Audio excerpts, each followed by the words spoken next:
Buenas tardes a todos, bienvenidos a la segunda disertación del ciclo virtual del Foro Fundación Foro Estratégico para el Desarrollo Nacional 2021.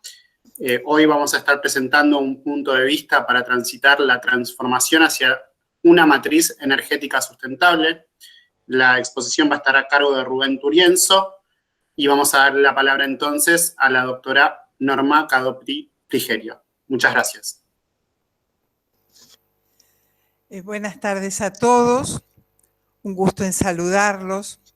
Aquí estamos nuevamente en un encuentro de trabajo.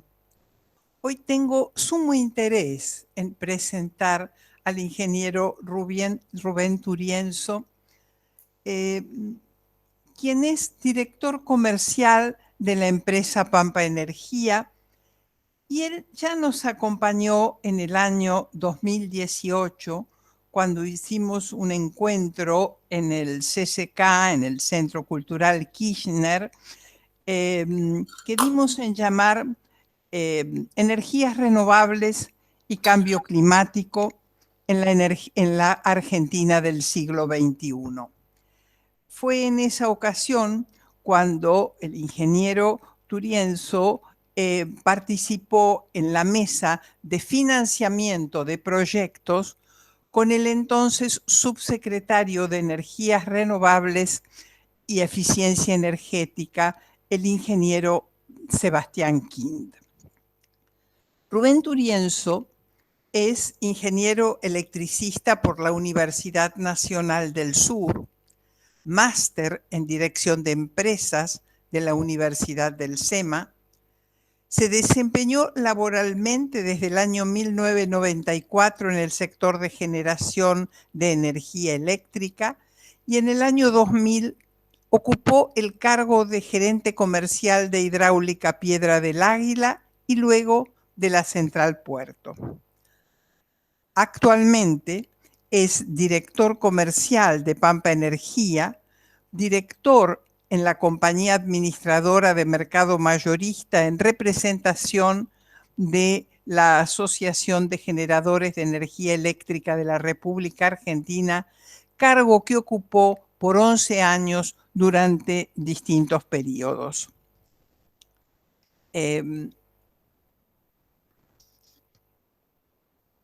Con respecto a la empresa Pampa Energía, es la empresa privada de energía más grande de nuestro país. Con sus inicios en el 2005,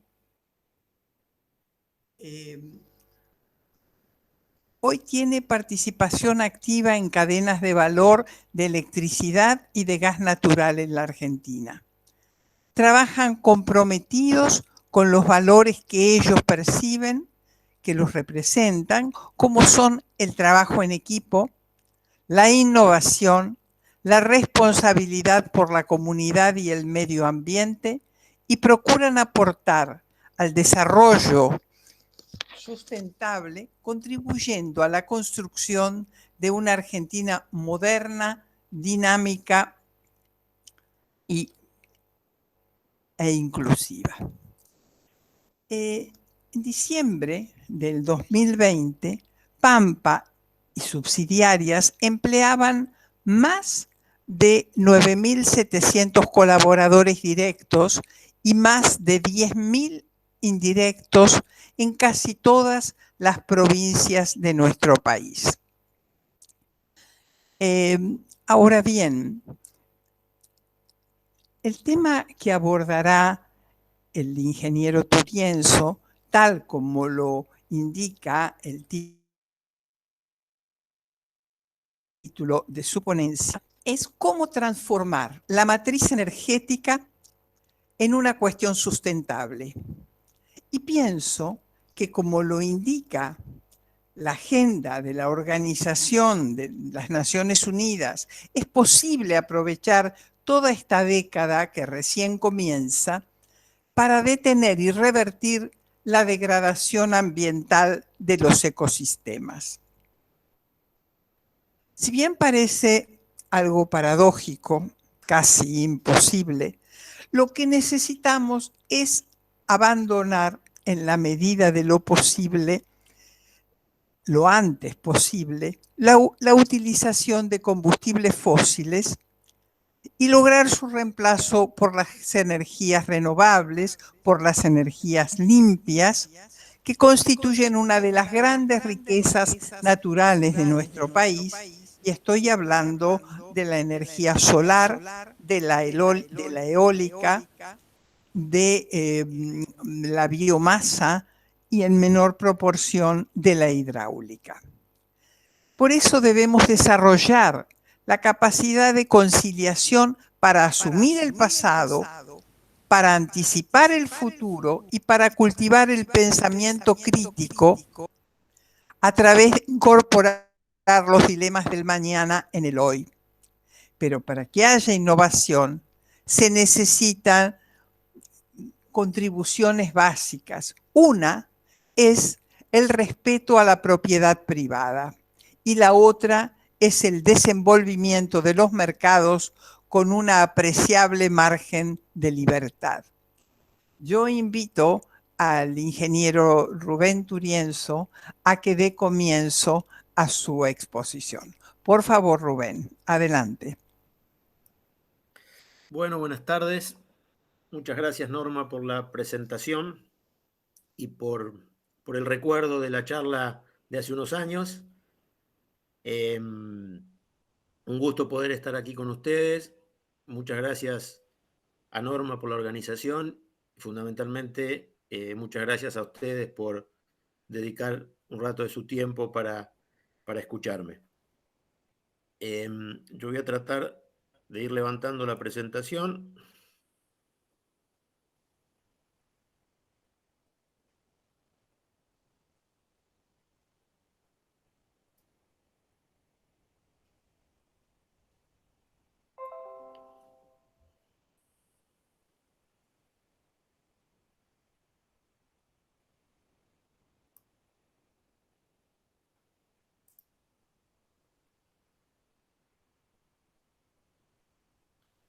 Quizás yo aquí he perdido la visión de todos, así que por ahí, Norma, sí, me está... Rubén, perdón, estás presentando el Chrome. Tenés que mostrar el PowerPoint. Yo ahí te saco y volvelo a hacer. Bueno, a ver. Espérame.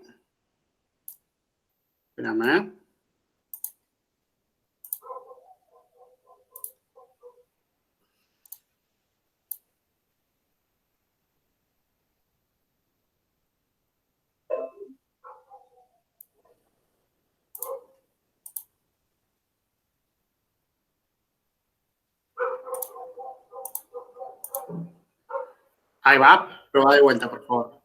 A ver, espérate que voy a bajarme de la presentación, entonces. Voy a compartir una ventana, ¿verdad? No, todo. Ah, perdón.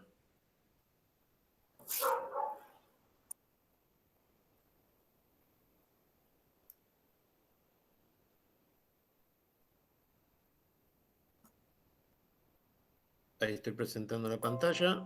Perfecto. Vamos a ver si la pongo en modo presentación. Ahí Perfecto. Ahí se ve. Perfecto, gracias. No, al contrario, ustedes, perdonen, ¿eh? Gracias por su paciencia. Bueno, como decía Norma, la idea de la charla es repasar un punto de vista sobre cómo creemos que podemos transitar la transformación de nuestra matriz energética hacia una matriz más sustentable desde varios aspectos, sustentable desde lo ambiental, por supuesto, pero también con una visión de que la misma pueda ser sustentable desde el lado económico para nuestro país. Nosotros no tenemos dudas, creo que ninguno de los que estamos aquí, de que ya el mundo ha comenzado la transición hacia la descarbonización y que en esa transición se va a electrificar todo lo que se pueda, fundamentalmente apuntando a lo que es la electromovilidad, que es hoy una de las fuentes de mayor utilización de hidrocarburos.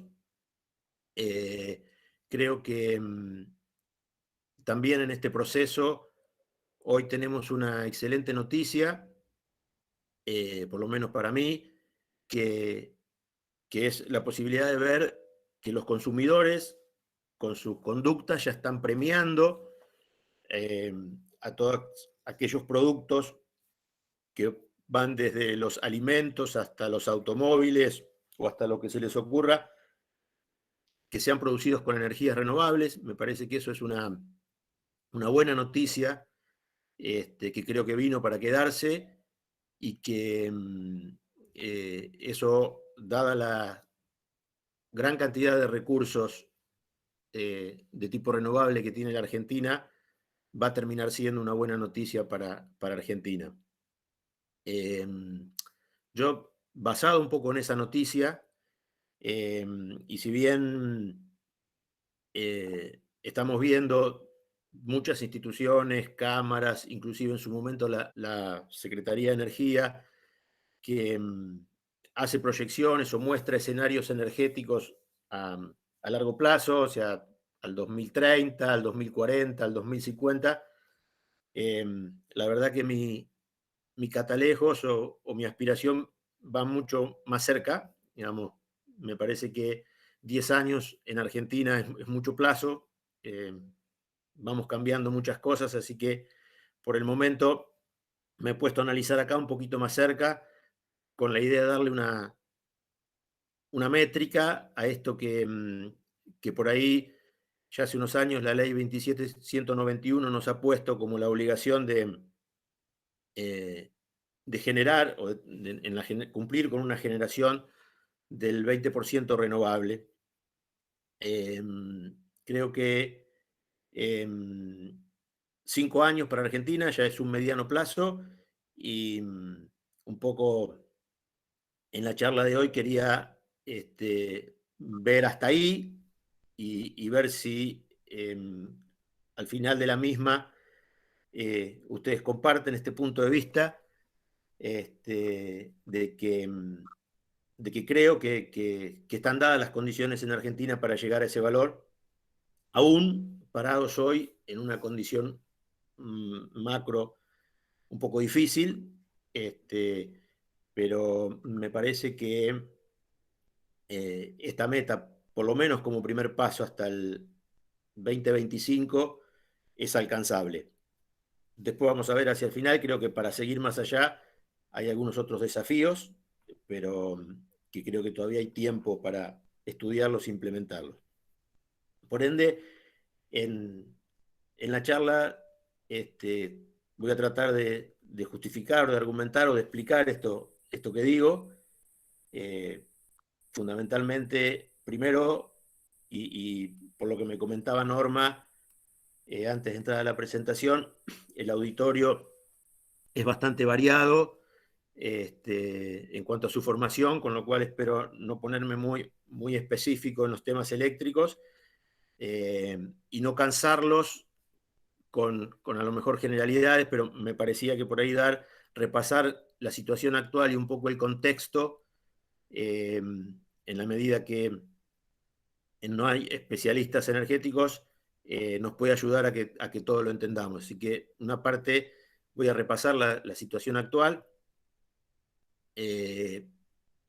Junto con eso, luego ver lo que yo creo, las posibilidades que tenemos para seguir incorporando esta energía renovable, con proyección al 2025, como dije, y un poco en paralelo mezclando esto de la incorporación de energías renovables con la interacción que esas energías, creo yo, van a ir teniendo con el resto de la oferta energética, y más puntualmente con lo que por ahí dice que es su competencia, que es la generación de energía eléctrica con gas, pero que estoy convencido que hay una complementariedad y no van a poder desprenderse, por lo menos por un tiempo, una de la otra, tanto por los buenos recursos que tenemos en los dos, o sea, en los renovables como en el gas, como por el tiempo que pueda llegar a transcurrir hasta que aparezcan algunas alternativas de almacenamiento o de otro tipo de energía que puedan sustituirlo. Dicho esto, entonces, una foto de cómo estamos hoy con la oferta de energía renovable. En esta foto, como consecuencia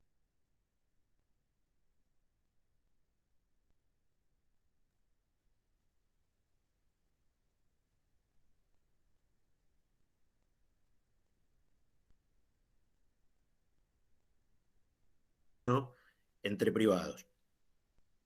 Parados hoy, todo este proceso de renovar IMATER, sumando los proyectos que están ya habilitados, los proyectos que están en obra y los adjudicados con contrato firmado, suman una posible oferta de 6.141 megavatios, que en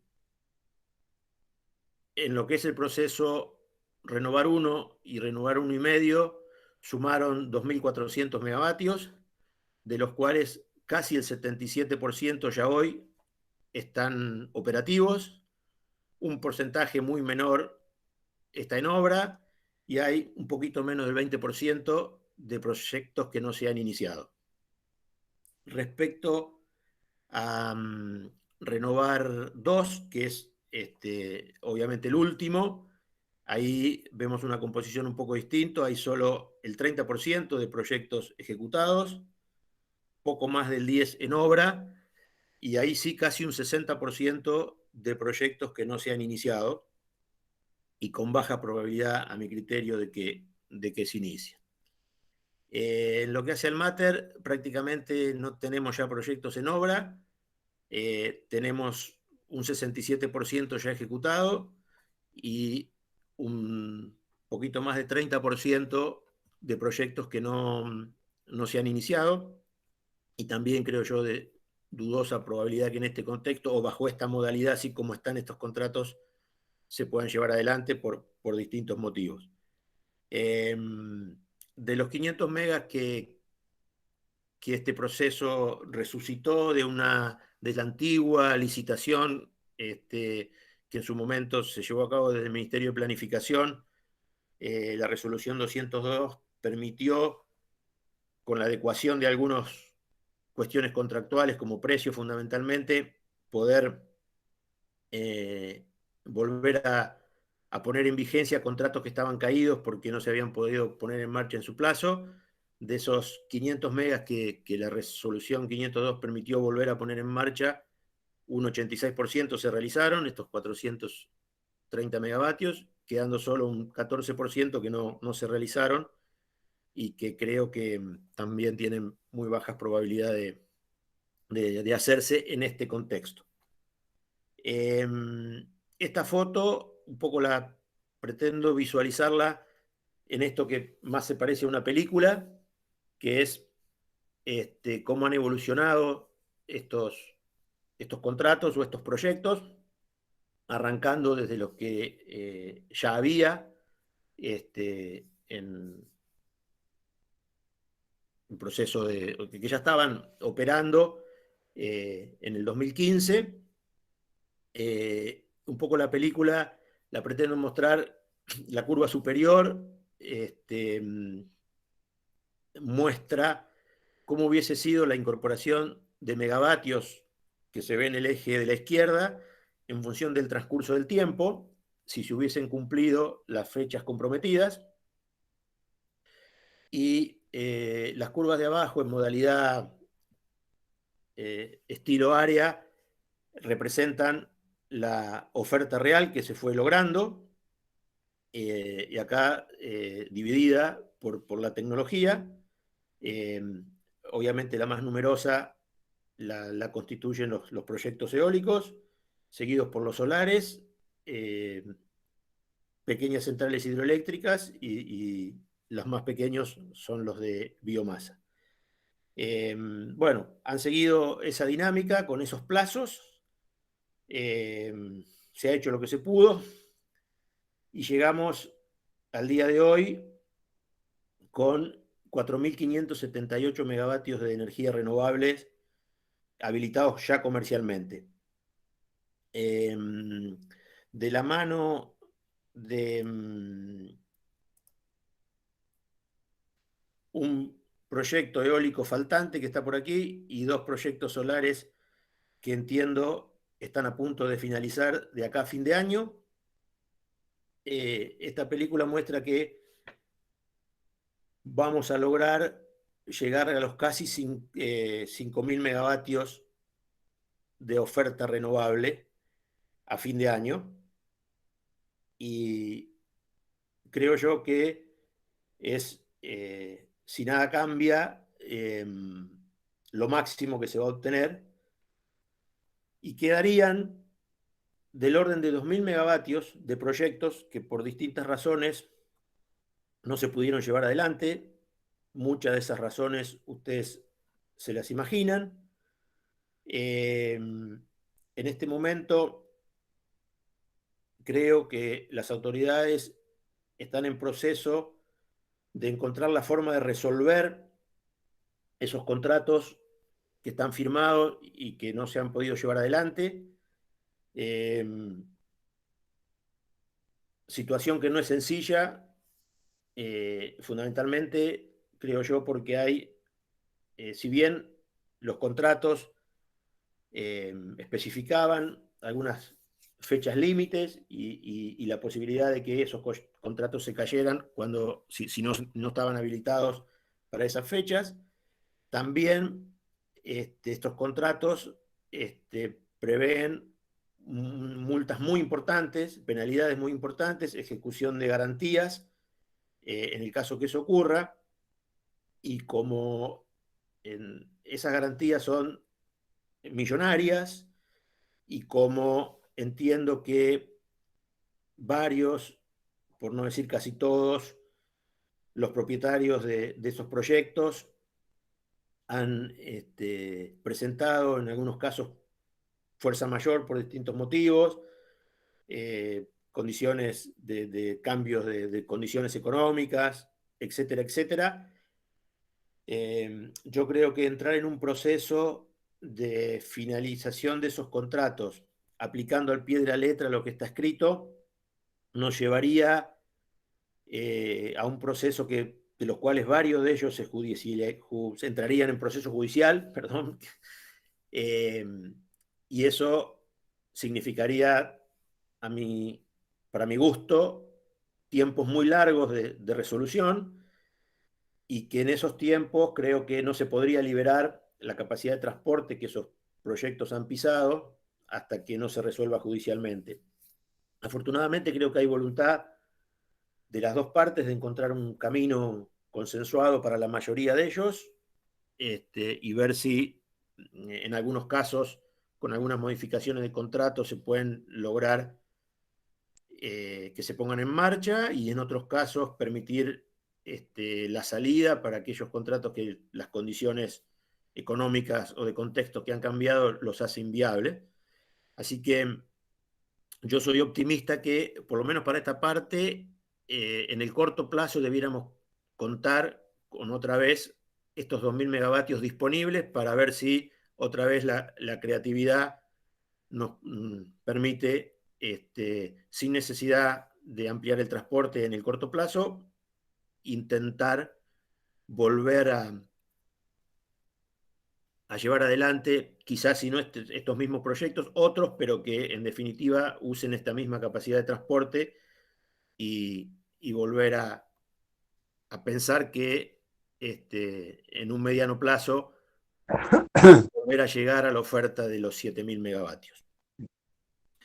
Eso desde el punto de vista del contexto de renovables. ¿Qué pasa con el resto de la matriz energética? Afortunadamente, las inversiones de los últimos años han permitido recuperar a valores que no he visto en la historia, los valores de reserva del sistema.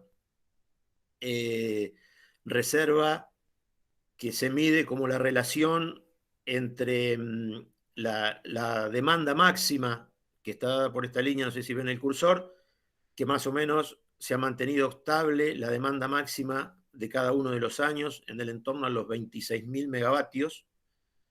Esta demanda de una hora, de un día del año, se compara con la oferta disponible, y la oferta disponible la construimos tomando en cuenta, por ejemplo, en el 2021, del orden de un poquito más de 40.000 megavatios que ha instalado en el país, y esos 40.000 megavatios los afectamos por los índices de indisponibilidad histórica, para llegar a construir un valor que creemos que es una oferta segura, que va a existir en cada año, en este caso 33.600 megavatios, con lo cual esa relación muestra que tenemos un 27% de reserva, esto es, tenemos un 27% más de megavatios que la demanda máxima del año, que estarían en condiciones de entrar en servicio si se los requiere. ¿Ya? Niveles muy buenos de reserva, lo que me hacen adelantar una proyección hacia el 2025, que es como horizonte que me pongo de análisis, que si mantenemos un crecimiento de demanda sostenido del orden del 2,5%, y que ese porcentaje también se aplica al pico de la demanda, para el 2025 deberíamos estar en una demanda máxima del orden de 30.000 megavatios, 29.200 escribí aquí. Creo que este puede ser un valor máximo a alcanzar, porque para lograr eso debemos sostener este crecimiento del 2,5%, que no es alto, pero tampoco es bajo para las actuales circunstancias.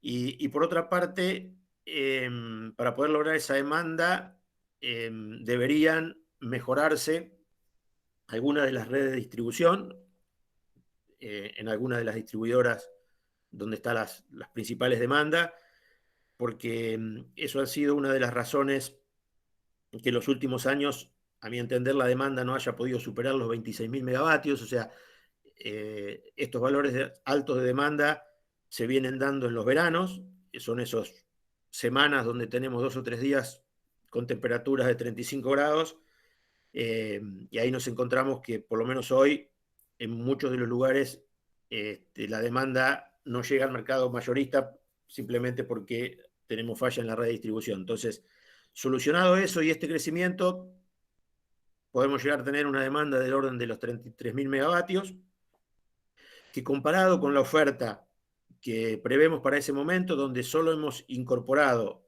a la que realmente hay hoy, aquellos proyectos que hoy están en obra solamente, que son un par de cierres de ciclos combinados, y viendo un escenario optimista, a lo mejor una de las 2 centrales de Santa Cruz. Con eso llegaríamos a casi 35.000 megavatios de oferta disponible, lo que nos daría una reserva del orden del 20%, que es una muy buena reserva. Para esto son como 6.000 megavatios más por sobre los 30, entonces es una muy buena condición del sistema, con lo cual no veo de acá al 2025 necesidad de incorporación de otras cosas. Junto con esto, un pantallazo de los costos. Nosotros venimos ya hace unos años transitando año a año una baja en los costos del sistema, en los costos medios del sistema, que ve y calcula y opera Camesa, y que, para lo que quiero charlar en esta presentación, son transferidos hacia la demanda mayorista, fundamentalmente la de grandes usuarios.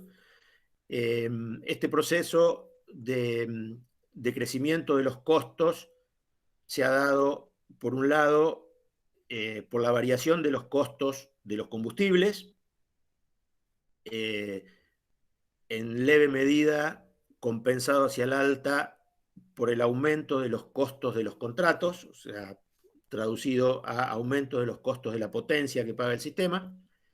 La baja de los combustibles obedece a dos razones. Primero, una mayor eficiencia y menor uso de combustibles líquidos, y un menor precio de estos combustibles, fundamentalmente del gas tanto internacional como el local, que llegó a tener en el 2020, a mi entender, su piso, y que a partir de aquí yo creo que ha rebotado. Es claro la variación de los precios de gas que trae el Plan Gas 4. Creo yo que eso entonces nos hace empezar a pegar la vuelta. Nosotros estimamos para los próximos años, en condiciones normales, cuando hablo de condiciones normales, en condiciones de hidraulicidad media y superado algún escollo puntual que hemos tenido en este mes de abril y mayo, que ha atrasado la incorporación de la oferta nueva del Plan Gas, y una menor oferta hidroeléctrica por una condición de sequía tanto en las cuencas del Comahue como en la cuenca del NEA, pero que claramente para adelante no podemos considerar eso como una condición de media. Creo que en condiciones de media, repito, los costos del sistema que vemos para los próximos años deberían oscilar en el orden de los $64 por megavatio.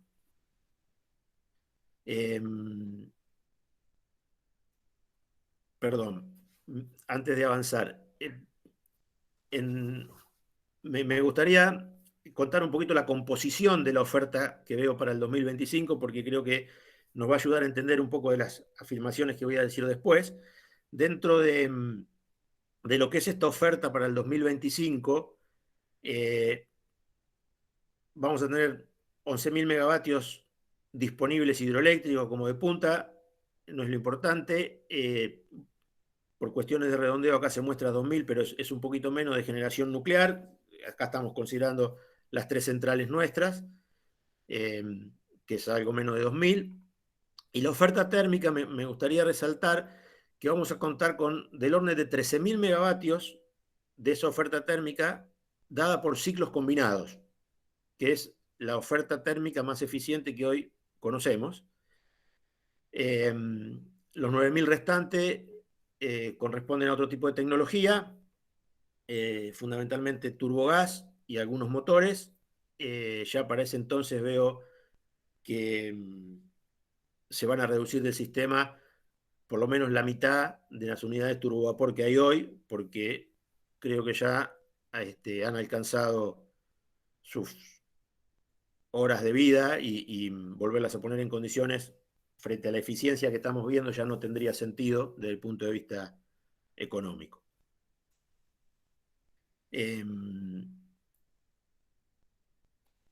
Como para explicar algún concepto, me he permitido dibujar lo que es la curva de carga del sistema,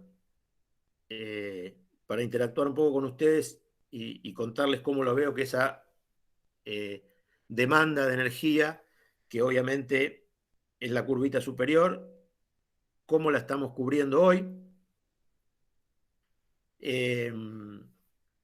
Si bien esto lo debiéramos determinar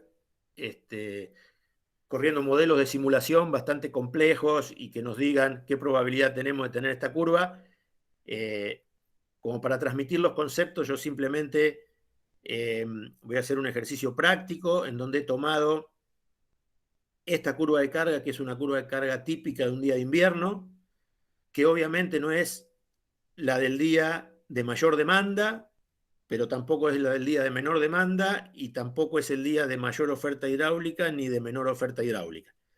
Esta es una demanda como la que se está dando en estos días, de unos 400 gigavatios hora día, que es la curva que se da la mayor parte del tiempo. O sea, acá tendremos que excluir, por supuesto, los días de verano muy calurosos y los días de invierno muy fríos, como curva.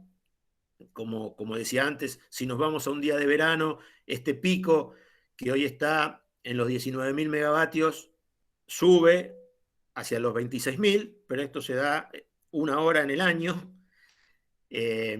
Junto con ese aumento del pico, obviamente sube toda la curva, y en una curva de verano es más plana. A partir de las horas del mediodía ya se alcanza casi un valor cercano al del pico nocturno, pero por decirlo de alguna manera, esos días se darán, habrá 20 días al año de esa condición. Lo mismo que los días extremadamente fríos, donde las temperaturas medias en la zona de gran demanda pueden ser inferiores a los 10 grados y con mínimas cercanas a cero también. No creo que haya más de 20 días al año, o sea, con lo cual el resto, esta curva es bastante representativa de esos días. Y me permite mostrarles aquí, con la oferta que hoy tenemos, cómo se despacha y cómo se llena, cómo se abastece la energía de ese día, ¿no? Obviamente, desde que sale el sol hasta que se pone, tenemos esta oferta solar. Luego, para poder aplanar la curva que queda y de esta manera obtener el despacho térmico lo más plano posible, que es lo que nos garantiza el mínimo costo diario, utilizamos la oferta de las centrales hidráulicas, que aquí las he llamado de punta, que son las centrales hidráulicas que tienen embalse y pueden correr la decisión de utilizar y de despacharlas de una hora a otra. Entonces, de esta forma se usa ese despacho para lograr que quede un despacho plano, que es el que garantiza el mínimo costo para la oferta térmica, así evitamos estar arrancando y parando máquinas térmicas en la medida que se pueda. Obviamente, si nos vamos a esos días extremos, esta punta va a subir y entonces ya no nos va a alcanzar nuestra energía en puntable, que es fundamentalmente la de Comahue, no nos alcanza la potencia, pero ahí habrá que despachar algunas máquinas de arranque rápido, como son turbinas de gas en ciclo abierto o motores, pero en volumen anual, repito, no son tan significativos. Entonces, si hemos logrado estas plano, permítanme ahora ir llenándola desde abajo. El resto es la generación hidroeléctrica que queda de base, o sea que no tiene posibilidad de acumularse, y entonces si bien en el río se deja pasar y se genera.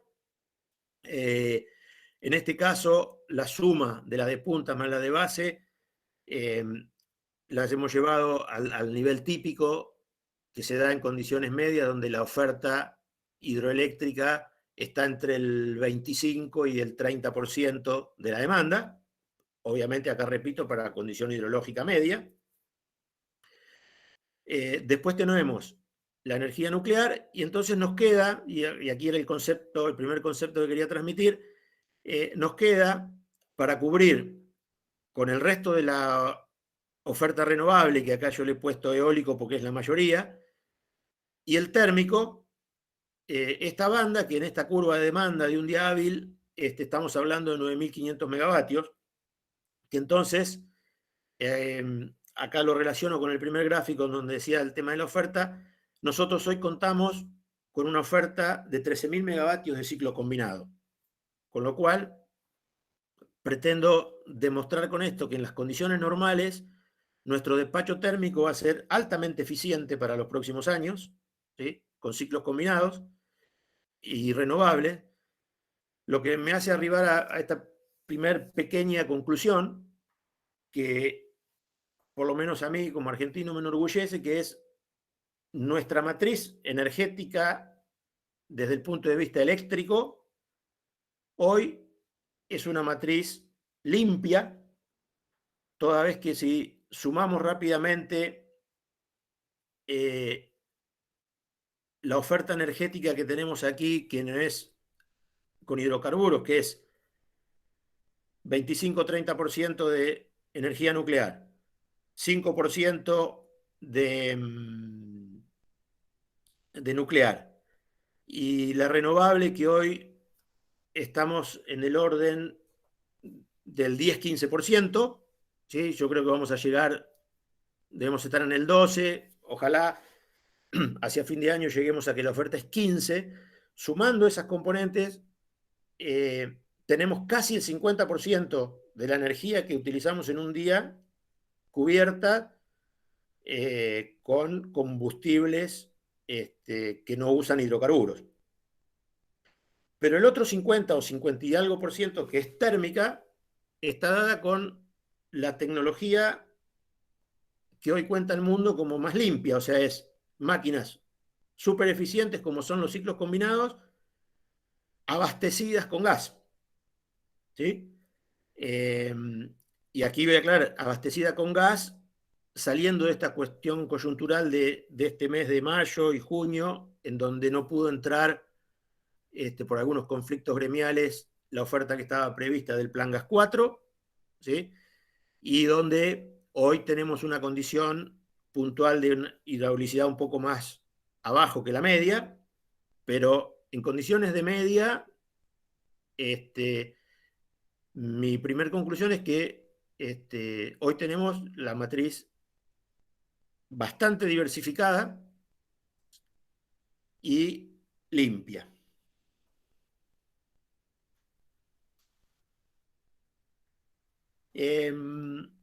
Un repaso por los costos, ¿no? Dado el pantallazo de lo físico, un pantallazo como para que todos tengan de lo que veo de los costos. Aquí, en el caso de tener que hablar de incorporación de oferta, estoy presentando las dos tipos de tecnologías que son las que hoy nos debatimos en el sector, habida cuenta de que creemos que tenemos gas, o no creemos, sino ya es un hecho que tenemos gas disponible, solamente hay que trabajar un poco para sacarlo. Pero aquí estoy comparando un ciclo combinado nuevo, comparándolo con una oferta renovable nueva.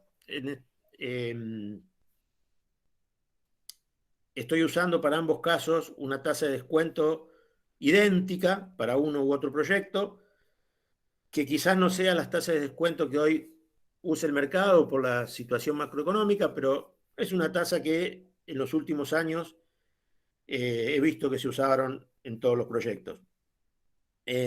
Por el lado izquierdo, entonces tenemos el ciclo combinado que, abastecido con gas a costos del Plan Gas 4, que hoy están en 3,6, 3,7 dólares por millón de BTU promedio anual, y teniendo en cuenta los costos de estos equipos en el mercado, que deben estar entre los 700 y 800 dólares por kilowatt, llegamos a un costo para poder contar con este equipamiento a través de un contrato de 15 años del orden de los 55 dólares por megavatio, donde más o menos la mitad está dado por el combustible y más o menos la otra mitad por costos operativos y de capital. Del otro extremo, un contrato renovable que a las mismas tasas de descuento y con los precios que he visto últimamente de las ofertas fundamentalmente de equipos eólicos, creo que están en una banda de 60 a 65 dólares el megavatio hora, y que aquí le he puesto un poco la composición de que forman ese 65, puesto en porcentaje, como para darme pie a charlar un poquito de algunas de las cosas que, si hoy puede verse como un poco más alto el valor de los renovables, en estos equipos menos del 10% lo constituyen costos operativos, el resto son costos de capital. Estos son proyectos que se llaman proyectos financieros, y ese costo de capital, simplemente, a lo mejor sin ser muy riguroso, pero en lo conceptual, pero como para dar una idea, están compuestos por lo que yo denomino los fierros, que son los equipos, lo que cuestan los equipos, ¿sí? Y entonces, ¿cuánto cuesta el dinero para comprar esos equipos? Y un costo que me pareció importante abrirlo, que en este caso del proyecto representa el 9%, que están dados por los costos de nacionalización de esos equipos, donde yo lo que he puesto acá es el costo de nacionalizar, para el caso de los parques que hemos hecho nosotros, que son los aeros, el costo de nacionalizar solamente aquello que claramente no se fabrica en la Argentina, que es todo lo que hace a la turbina eólica, o sea, a las palas y al generador, o sea, todo aquello que vemos allá arriba, que claramente hoy, dado los tamaños que se están usando para lograr estos factores de utilización superior al 55%, son equipos de tecnología que en el país no se fabrica y que, por lo menos a mi modesto criterio, me parece un sinsentido que se le cobre un costo para importarlos, cuando acá no tenemos producción, y que ese costo, sin lugar a dudas, se traduce en un mayor costo o algo que se podría ahorrar en el costo de energía que se ofrece al usuario, que por otra parte hoy también está siendo subsidiado. Entonces,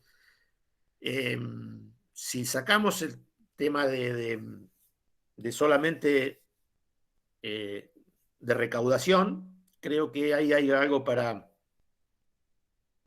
bajar. Creo que en el proceso de renovar se intentó hacer algo con esto a través de los beneficios fiscales, los bonos fiscales, que lamentablemente en la práctica no se pudieron concretar. Al día de hoy no conozco ninguno de los proyectos que se hizo que haya obtenido este bono o este certificado fiscal,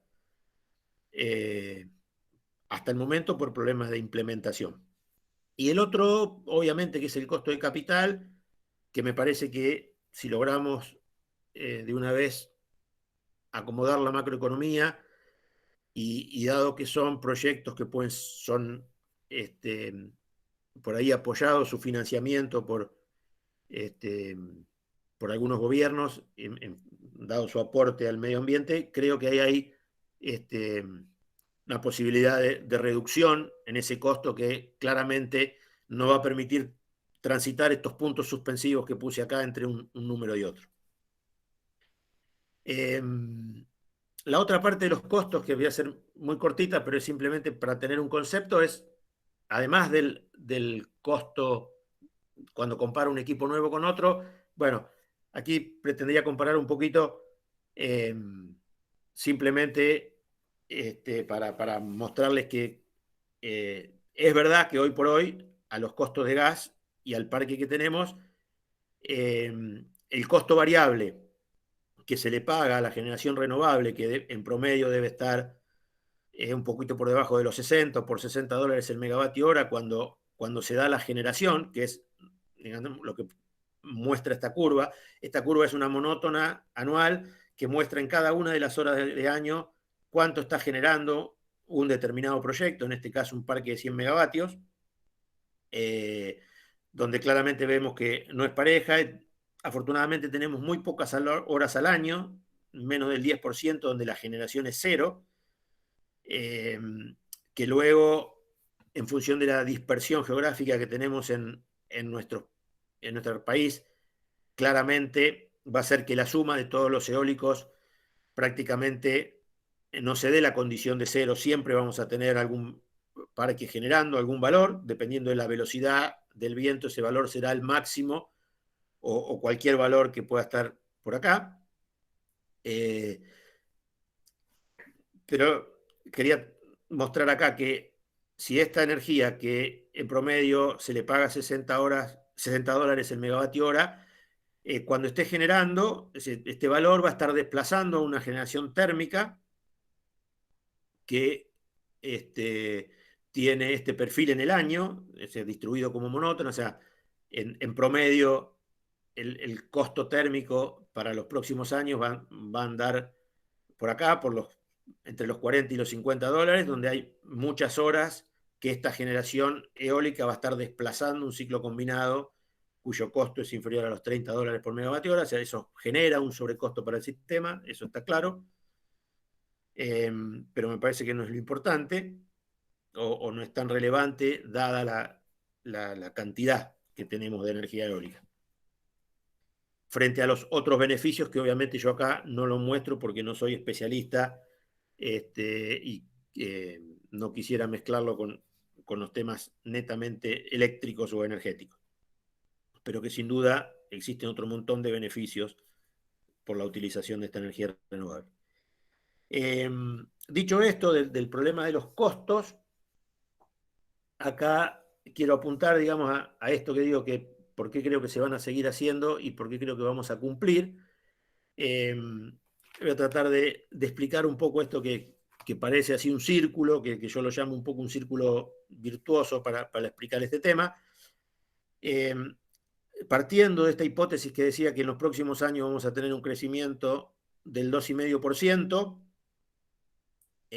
nos va a llevar a que la energía del año 2025, la demanda total, alcance unos valores de 144.000 gigavatios hora año, que si mantenemos la proporción que hay hoy entre demanda industrial o más específicamente entre la demanda de aquellos usuarios mayores de 300 kilovatios hora, que hoy son el 25% de la demanda, esos usuarios en el 2025 van a consumir 36.500 casi gigavatios hora año,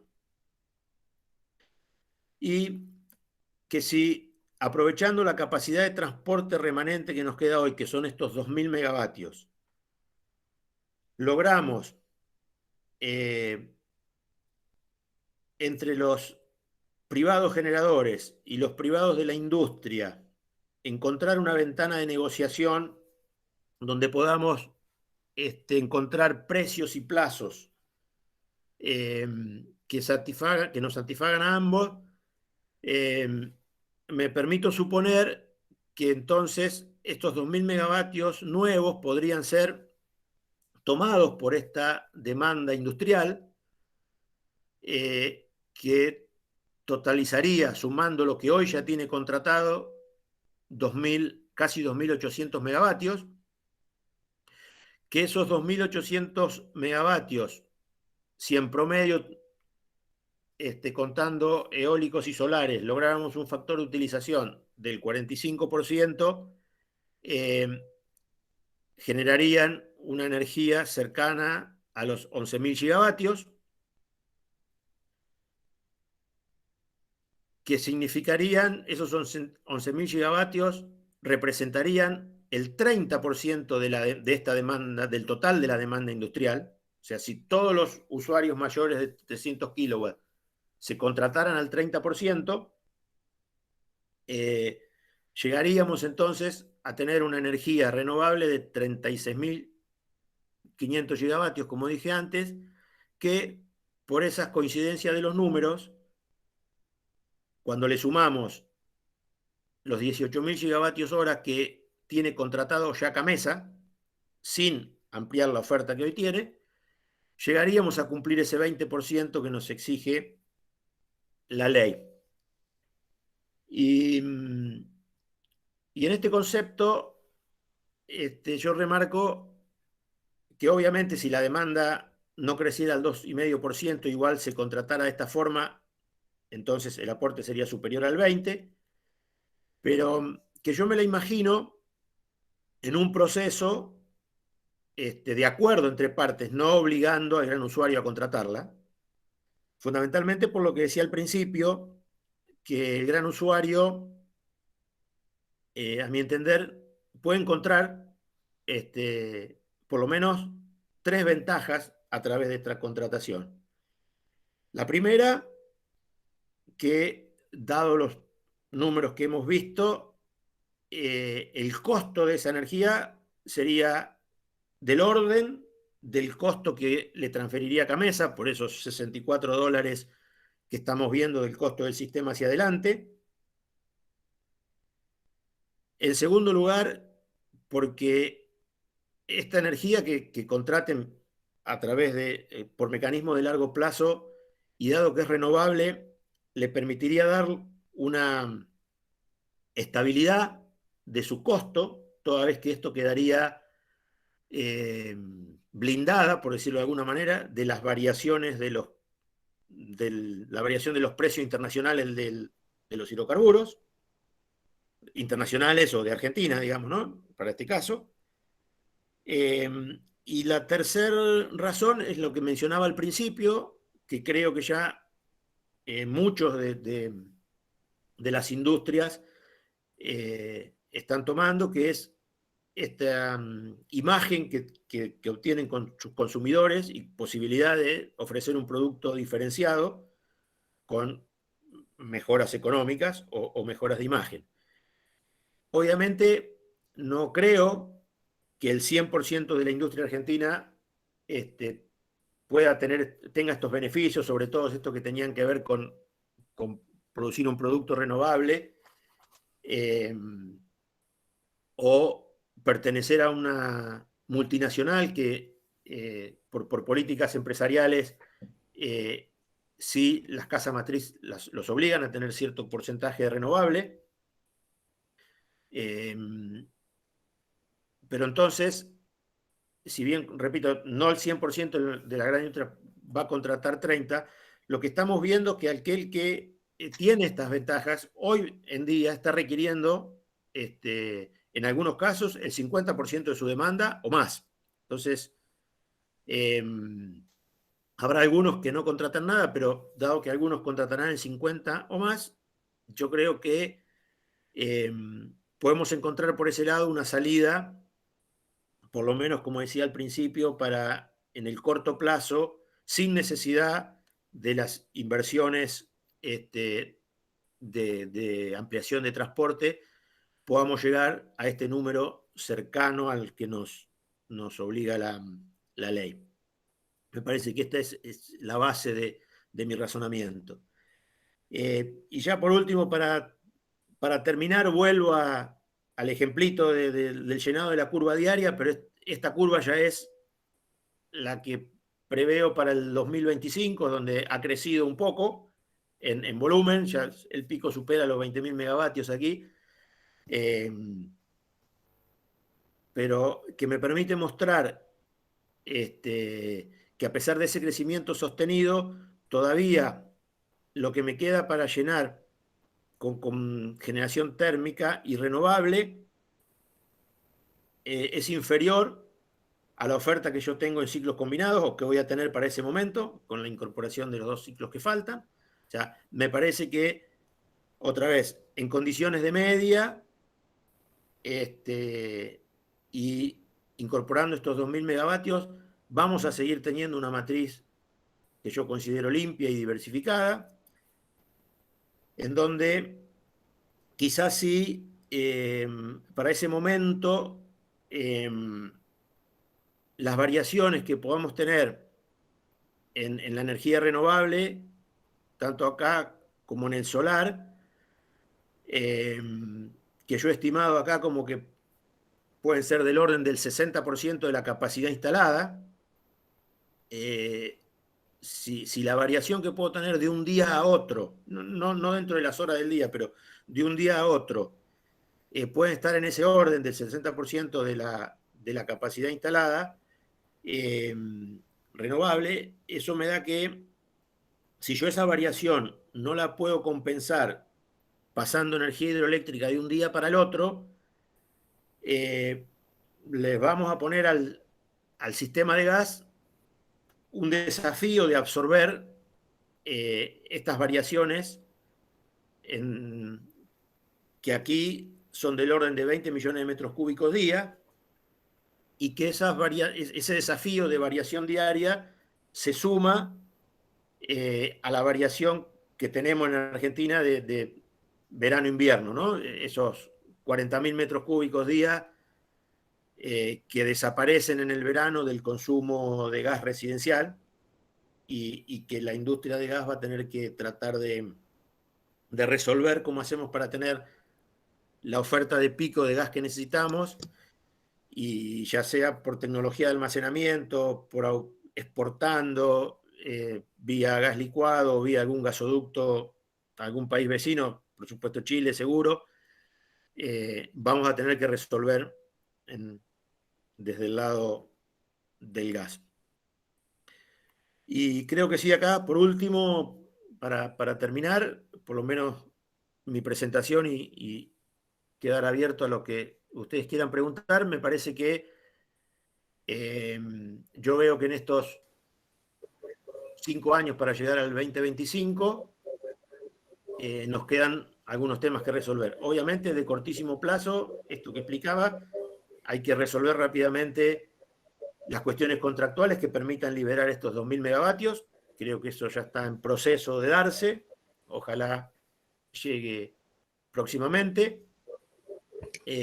Obviamente, dada la complementariedad que tiene y su valor económico y su valor desde el punto de vista para el ambiente dentro de los hidrocarburos, creo que tenemos que seguir sosteniendo la oferta de gas. Y sin lugar a dudas, si queremos ver más allá del 2025, no nos queda otra que planificar y de una vez por todas ejecutar las obras de ampliación de transporte eléctrico y de gas, en el caso que sean necesarios, para permitir usar obviamente los recursos que tenemos. De esto se está hablando mucho, veremos qué pasa. Solo me quedó estos 2.000 megavatios de generación renovable. Es un desafío de inversión importante, pero creo que no imposible en un esquema que se puede ir haciendo con la interacción de varios oferentes y varios clientes, y que se podrán ir haciendo con módulos relativamente pequeños, obviamente, o muchísimo más pequeños que lo que podría ser encarar un módulo de un ciclo combinado. Entonces, me parece que eso también es una ventaja que las energías renovables nos permiten seguir haciendo estas ampliaciones modulares en las medidas de las posibilidades de cada inversor. Yo, en principio, no tengo más en la presentación. Espero no haberlos aburrido y muchas gracias nuevamente. Muchas gracias, ingeniero Turienzo. Han llegado 2 preguntas. Una un poco se responde en ese último slide, pero se puede profundizar, que dice, en términos genéricos, ¿qué obstáculos y qué cosas se podrían hacer mejor en virtud de las renovables? Y relacionando a esto, ¿qué papel está jugando el Estado en este sector? Bueno, creo que me parece que yo ahí lo puse como desafíos, no sé si son tan obstáculos. Claramente, otra vez, si pienso en estos 2.000 megavatios, creo que no necesitamos el transporte. Creo que aquí necesitamos un clima, me parece, cada vez que enfocado por lo menos desde mi visión, que es la posibilidad que está en el desarrollo entre privados. Aquí lo que necesitamos, un clima de seguridad jurídica. Obstáculos que he visto en la industria han sido los temas impositivos que empiezan a aparecer municipios pretendiendo cobrar tasas superiores a las que estaban previstas a los inicios de los proyectos.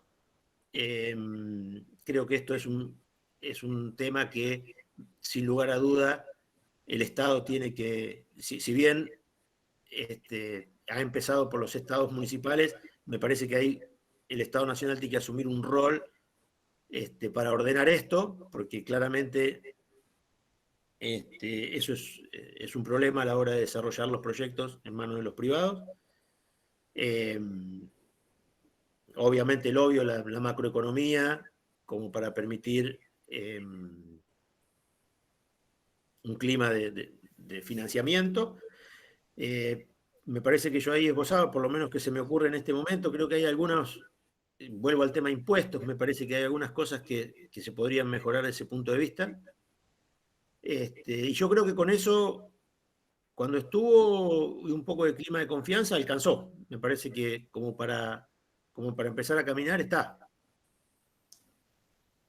Bien, y Ramiro Sánchez dejó otra pregunta que dice, es más genérica de otro tema. ¿En qué punto está la Argentina en relación a la formación de recursos humanos para el sector? Y pregunta si Pampa encuentra fácil o no jóvenes profesionales que necesita en estos temas de ingeniería. Bueno, es un tema muy importante, la verdad.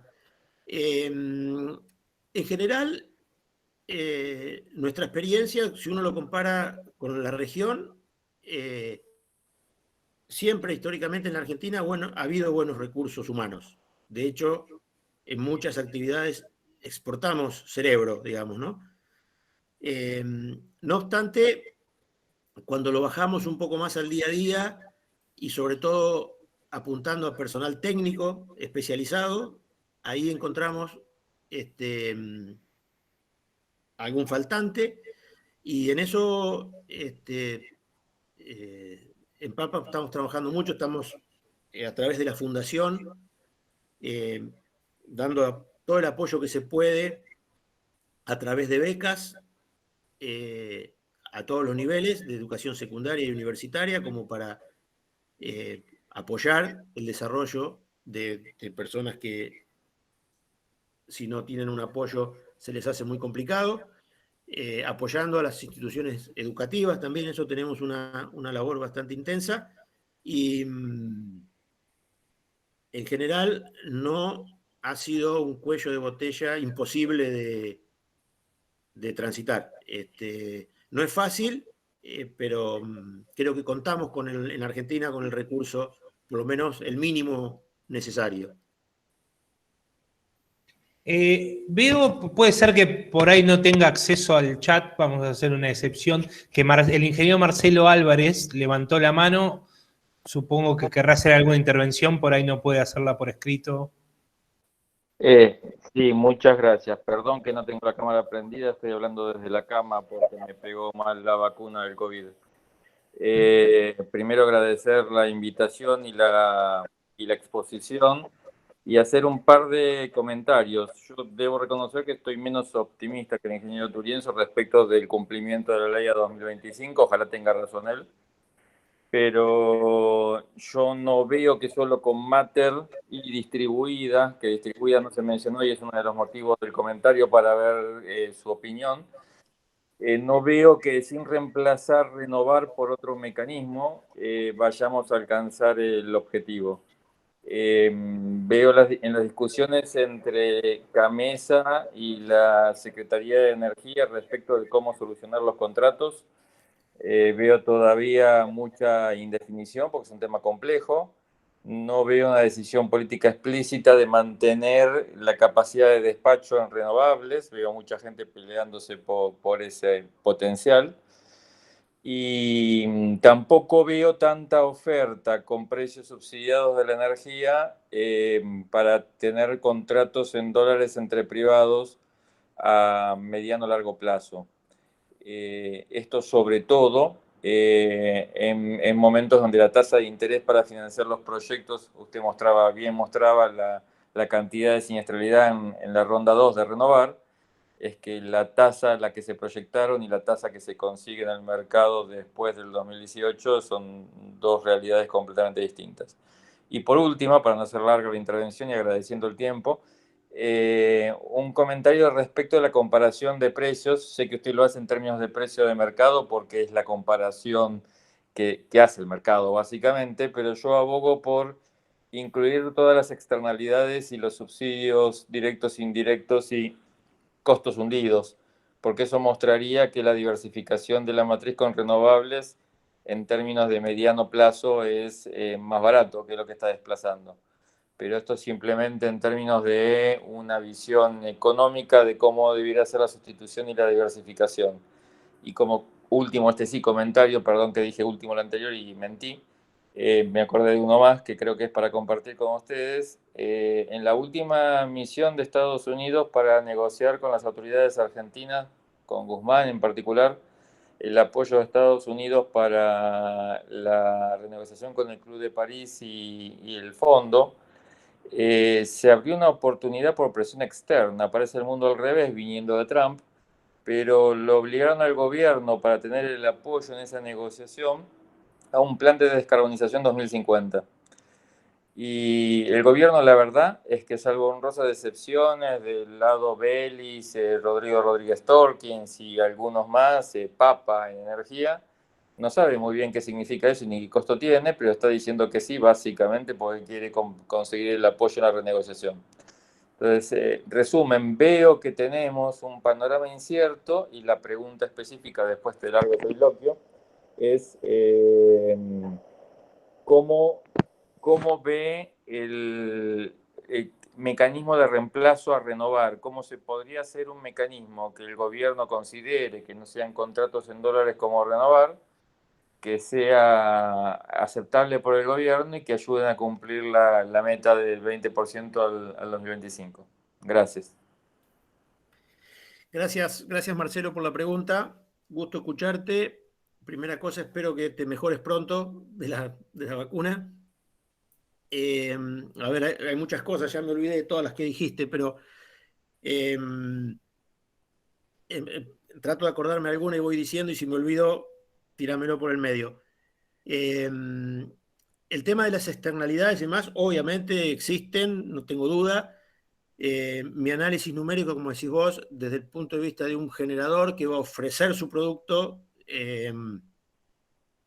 teniendo en cuenta sus costos y sus beneficios, por ejemplo, como los mencionaba, los que del todo el proceso Renovar y Mater hablaba de beneficios fiscales y demás que después no se cumplió, entonces ese tipo de cosas no las tengo.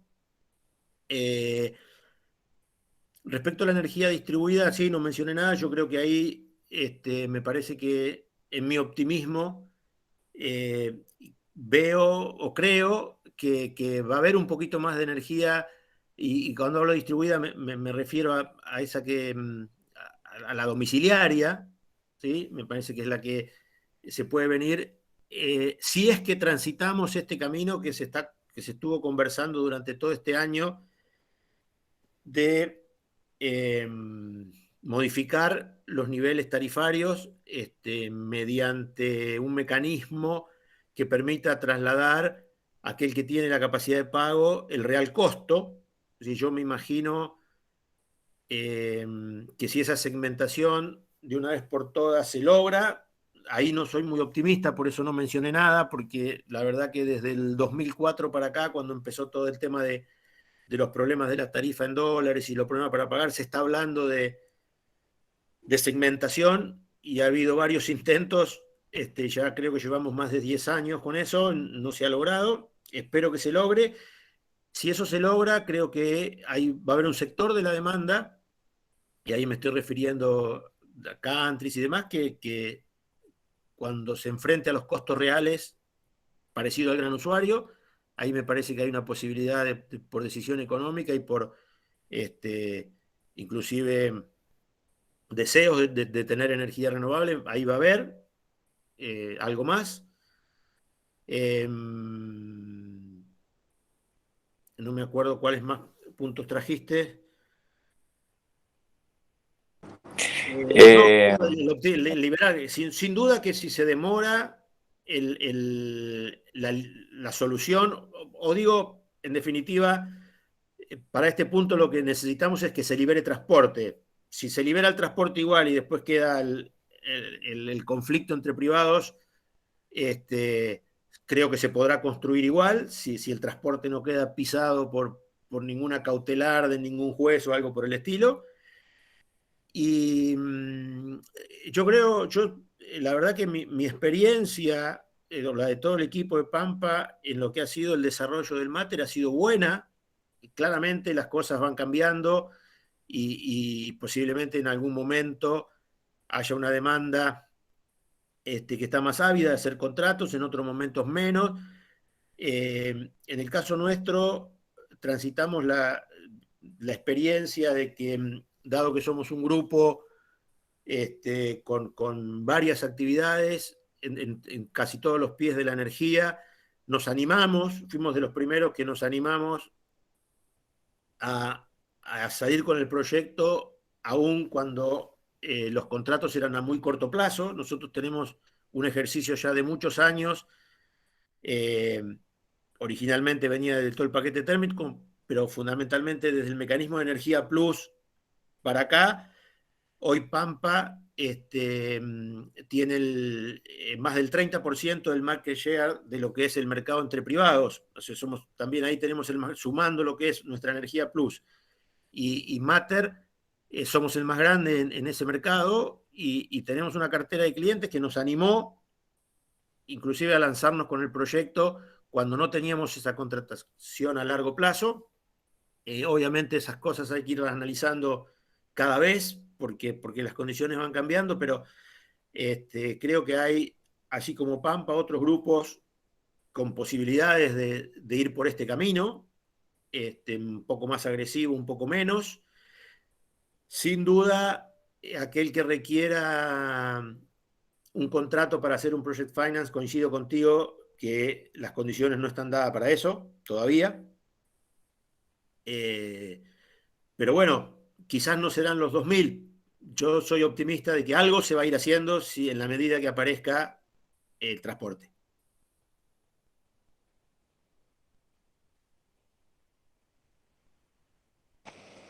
Muchas gracias.